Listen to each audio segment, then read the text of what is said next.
Ny mety ho toetry ny andro eny an-dranomasina ny zoma 10 Novembre 2024 amin'ny ora maraina hatramin'ny sabotsy 9 Novembre 2024 amin'ny ora maraina. Andao hifanentana amin'ny fahamailona isika mpampiasa ranomasina na tsy misy azy ny filazana fampitandremana. Ho an'ny morontsiraka atsinanana tanjona bobaomby hatrany amin'ny tanjona angotsy anorana tandrifin-drahona ho avy atsimona atsimo atsinanana andrifotra ka ho 20 hatramin'ny 20 km isan'ora.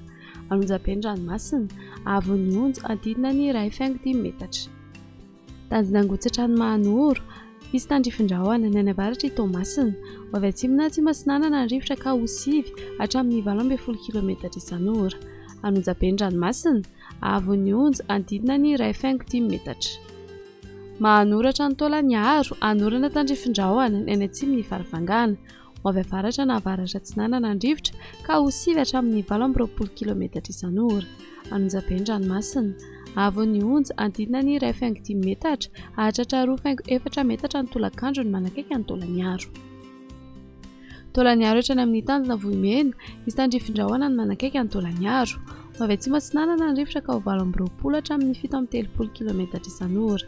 Aherin'ny ranomasina avon'ny onjo 2.5 hatramin'ny 3.3 metatra.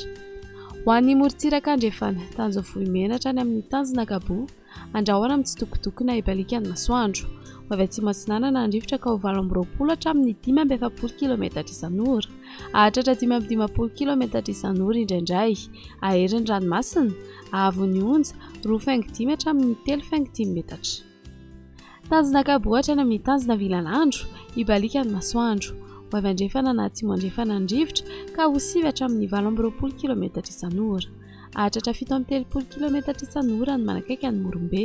Adiny mpanonja na anonjaben'ny ranomasina avon'ny onjo adidina ny 2 metatra.